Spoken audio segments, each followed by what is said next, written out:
Hey everybody, I'm Joey Evans, and today we're going to go over 6 quick game reviews. Now these game reviews are games that some of them have been covered on the channel, and other ones have not, and maybe they don't get their own full review, or this is just my review of them before, so you can know what I thought of them. Was that confusing enough? It confused me. Anyway, we got 6 games. Let's get started.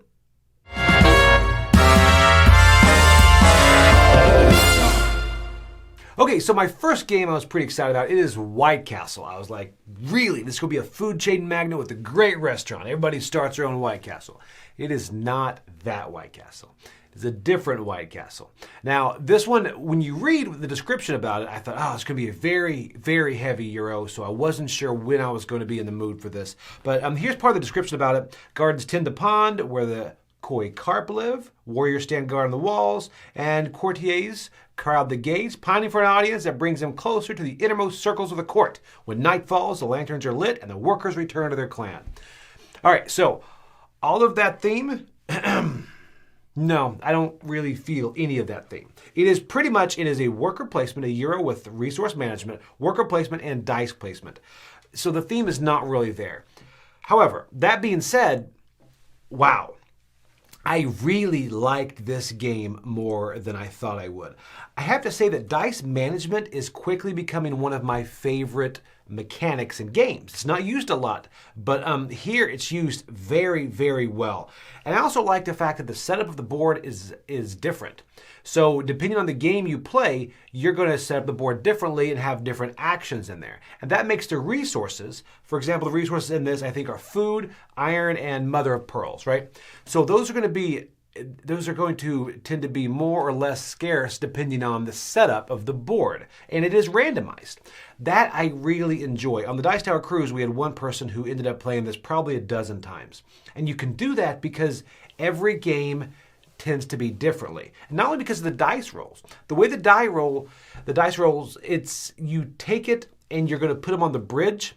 And as the bridge, what I love about that, the dice are the stars. You're going to get extra abilities by taking the dice on the end. See, all of those decisions really are what make this game. Because it's not really about hate drafting, but you also want to draft the die that's good for you and also not leave those die that are great for the opponents. So it's not full on being mean, but it's also playing a little bit of defense. I think it finds that great balance of helping you while not allowing the other person to get a runaway victory. That I really enjoy. It does all that with those crunchy decisions without being too complex.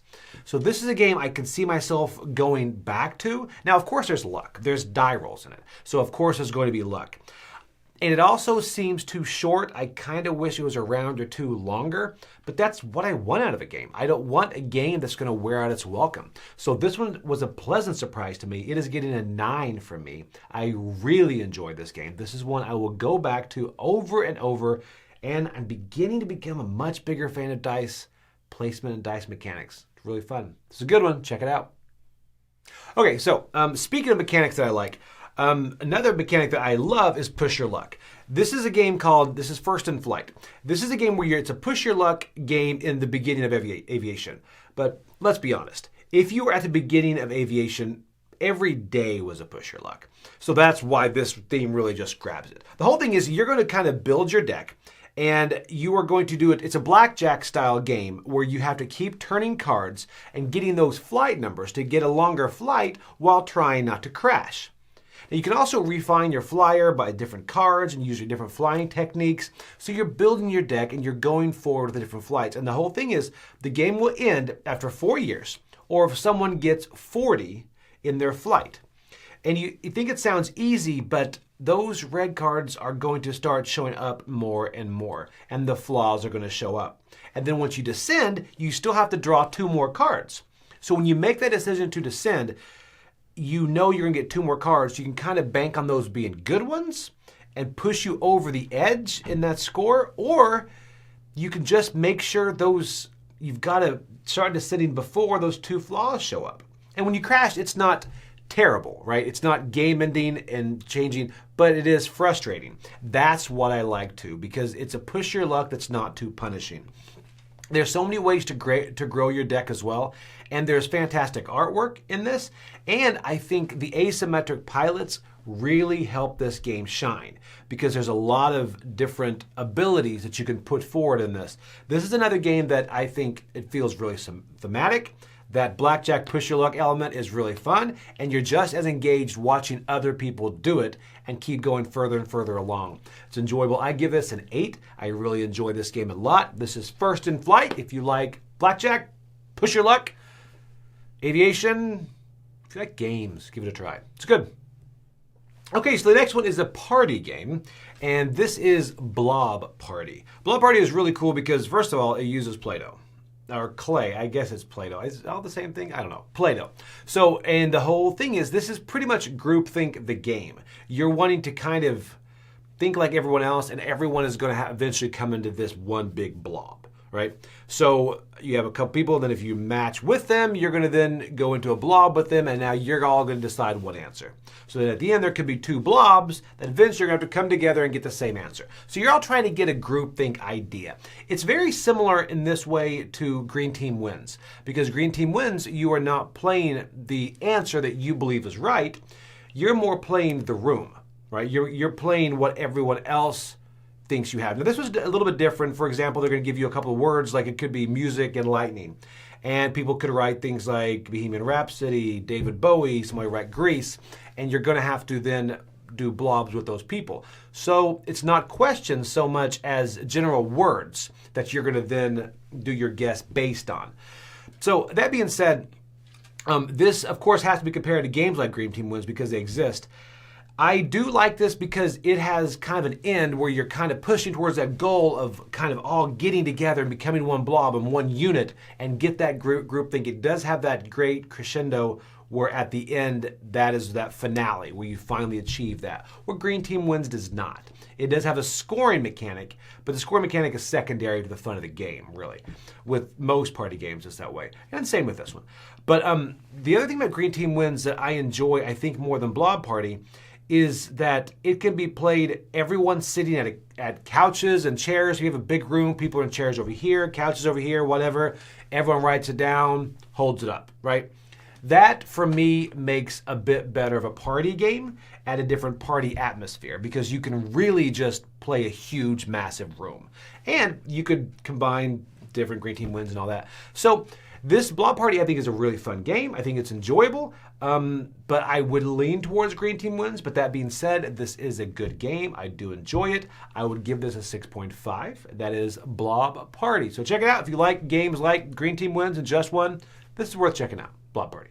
Okay, so the next game on my list is a micro game. I thought might as well put a micro game on here. And this one, it is in French, so pardon my French. I'm going to try to read this here. It's Le Roi de Ribaud. Ribaud? It's the Rogue Monarch is actually the name of this. And it is a micro game. And I do like micro games because we do travel a lot. And I thought, you know what? Finding a good one of these is like gold. So I tried this out. Now, instead of explaining it, it's a quick enough game. Let me show you quickly how it's played, and I'll tell you what I thought about it. Okay, we are set up for a game of the Rogue Monarch here. There's going to be 4 cards in the center called the Court, and everyone's going to get 3 cards. Now, of these cards, there's going to be 4 different types of cards. First off, you have got the Knight. The Knight allows you to switch 2 cards in the court and then reveal any card in the court, and that's not going to trigger any effects. So you can use the Knight. Then you also have the Queen. The Queen, you can look at 2 random cards in the hand of your opponent, and if you find any queens, you can discard it, and the opponent has to draw back up.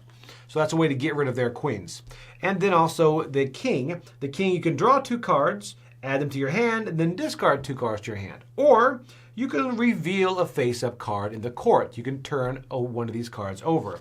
And then finally, you have the Assassin. The Assassin can look at 2 face-down cards in the court. So you just peek at these. So now let's go into how to actually win this game. To win this game, there are 3 different ways you can win it. First off, if 3 kings are face-up in the court during your turn, you win. Or if you start your turn with 3 queens in your hand, you win. And then also the murder. During your turn, there's a face-up card between 2 face-up assassins in the court. Then you win. So those are 3 winning conditions you can get. Now the way you play this game is very simple. You can reveal a card in the court and apply its effect. If I were to just grab one of these right here, then I would reveal it and apply the effect. But that's also random because I don't know what these cards are. But I would reveal, like if I reveal the assassin, I will be able to do that action. So you can do that either way. Now, the other action you can do is you can then look at your hand of cards here, and you can replace any card in the court with one of your cards in your hand. So you can put it face up and apply its effect, or put it face down. For example, here, if I want to start trying to get some queens, I might take a chance on, let's see here, put this face down. I don't care about the effect so much as, here we go. Let's see here. Can I get that queen? There we go. So I lucked out. I've got 2 queens. I'm a little bit closer to winning and getting those 3 queens in my hand. That's it, and it's the next person's turn. So that is pretty much it, and you keep going until one of those winning conditions is taken, and that is how you play quickly. Just a quick overview of the Rogue Monarch. Okay, that's it. That's pretty much what goes into it. It's a quick card game. Everyone's going to get cards, and you've got those 4 face-down cards in the court. It's very simple. The thing is, this game says 10 minutes on there, and it's not a lie. This game ends really fast. Each time we played it, it was well under 10 minutes. It ends extremely fast. Now, one thing is, it always, for us, it usually ended 1 turn before the other side would win, which kind of shows you how balanced it is. But the problem is when that happens very quickly, sometimes on the 2nd or 3rd turn, very quickly that could happen. You could get that turn. By the 3rd turn, you've won the game and you're moving forward. Now, this has some elements of like Love Letter and Dracula versus Van Helsing. Those games I prefer over this one. One thing it has going for it is it is quick, very quick. It's a small game, obviously, but it also has a very small footprint. Some of those games can kind of take up even a tray table on the airplane or somewhere like this. This is a very small footprint and a very quick game that you can pull out and play in 5 minutes. But that being said, it's a lot of luck. And it seems like it's too slow. There are not a lot of interesting decisions in this. Now, the quality of the cards is incredible. I mean, they look really nice. So that it does have for it, but this is not a game I'd go back to.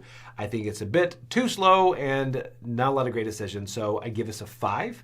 But if you like micro games, maybe check it out, but no, it's going to be one of those that's very quick and just slide in your pocket. So there you go. That is the Rogue Monarch. Okay, this next game is a kind of a party game for families, and it's called My Parents Might Be Martians, because honestly, every kid thinks that anyway, might as well lean into it. But this seems like Poetry for Neanderthals for families. And for you that don't know Poetry for Neanderthals, the whole thing is you can only say 1-syllable words. And it gets kind of crazy, right?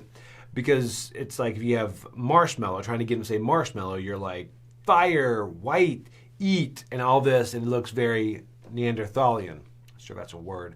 But anyway, this is similar. But what is interesting about this is your kid is playing the human, right? And you're the Martians as parents. So say there are 2 parents or 2 adults sitting there and a kid. And another thing is only one kid, if there's a couple kids, one kid has a megaphone and can speak, so they have to kind of give that kid the answers to go forward. This kind of negates the whole shouting, which I really like that. I'll talk about that in a second. But so the parents are going to they'll have cards, and one parent goes at a time with a timer, and they'll have whatever, a spaceship on there. And they'll have to speak in 1-syllable words, and they'll have to say things like, it flies, is flat, and they can do motions and all this stuff, and you try to get that kid to say spaceship. Now, if they guess it, then you put it down, you go to the next one. You get as many cards as you can for the human team to guess. Now, at the end of that, this is what's really clever about this game. At the end of that, all of those cards go to the human team, right? So those are their points. For any ones you got as a parent or an adult, you grab the stars. So if you got 5, you get 5 stars. Then the other parent goes, or the other adult goes over it, right? So they're going to do the same thing. And again, whatever cards they get, slide over to that kid, and you get the stars. So what's clever about this system is, I didn't think this would work, but it did with our daughter. It's like she wins because she's going to get cards every turn. So that team is going to come in first. And then it's all about second and third between the 2 adults, which is really fun because the adults can go back and forth trying to get more, and that's the competition, but they're always going to come in first. That is such a clever way to do this. And on top of that, the whole megaphone idea makes sure that that one kid is not the one, all the other kids are the loud ones and they're the ones that always get to guess and all this. But this is, if there's one kid with a megaphone, that's a kid that's told the guest and they get to say it. So all of that culminates into this really fun game. And it's very easy to teach, quick to learn, and you can play it in 10 or 15 minutes when you have a little bit of time before bed. That is what makes a great party game. I really enjoyed this game. Of course, I like Poetry for Neanderthals, right? There's no hitting people with the club in this one, but it is a really fun game. So this I would give an 8 to. This is to check out if you have younger kids, or if you have kids, or if you have friends that have kids. This is a really fun game to check out and play as a family. And honestly, you'll want to take video of it because it's embarrassing how hard it is to think of a one-syllable word. So that is, My Parents Might Be Martians. They probably are. Mine are. Okay, so next is a game that's been on my list to try for a while since I've seen it, and it is apparently the one word that I cannot spell. It is also the pioneer of the printing press. It is Gutenberg. Gutenberg is where you are, in this game, you're trying to become a printer through recognition and money. And you're going to do private bidding to develop your workshop. You get new fonts, new inks, and different decorations and things. So the game only goes for 6 rounds, right? And you wish it was longer because, again, it does not overstay its welcome. This game surprised me in different parts because I love the gear mechanisms. When you bring those gears down, and I know it's a gimmick, right? When you have those gears out there and you spin them and other gears spin, obviously it's a gimmick. But you know what? I don't mind gimmicks if the gimmicks work. And this gimmick actually works because you're sitting there trying, you know that you're going to spin that gear, so you're trying to position it during that initial placement that you're going to have those rounds that you need that certain thing to show up. So I really enjoy that part of the game. Also, there's so many different paths to victory on this. Like you may want to lean into getting the ink, you may want to lean into getting the different types, the block letters, but then also that gets expensive because those are pretty pricey to get. But if you have a lot of those, you can fulfill different orders at the same time because those do come back to you at the round end for the next round. So if you can get a lot of those block letters, you can do it. So the decisions on that are, do I go for these larger orders that get more, they take more things, they take more time to get there, or do I get a bunch of smaller orders? And then on top of that, you have this blind bidding where you are going to kind of bid on how soon you want to go in the different categories. And you're doing that behind your screen. And that itself is a great decision to where you have to kind of weigh, okay, I really need red ink from here, but I really want to get these patron cards down here because I can get that before somebody else. You've got to weigh the idea of, okay, I'm going to take a chance and nobody else wants this. So I'm going to put most of my cubes up here to get this first. Because when you see certain things that you think are going to be hot come out, you really have to kind of go all in on trying to be first in that. Which I find fun because it's also fun when you totally miss. When you know that everyone's going to want to go for the orders, right? You see some great orders up there. So you just kind of double up. You put all your cubes up there and you lift and you realize nobody else really cared about that. You could have won with 2. I like that give and take, that where you're playing the game and you're also playing the other players at the table. That is where I think Gutenberg shines. Because in a lot of these games, there is not a lot of play interaction. This one, there is. And not necessarily hate drafting, because you are more, I think, more than playing defense, you're really wanting to get a better system for yourself. But with only 6 rounds, there's only a short amount of time to do that.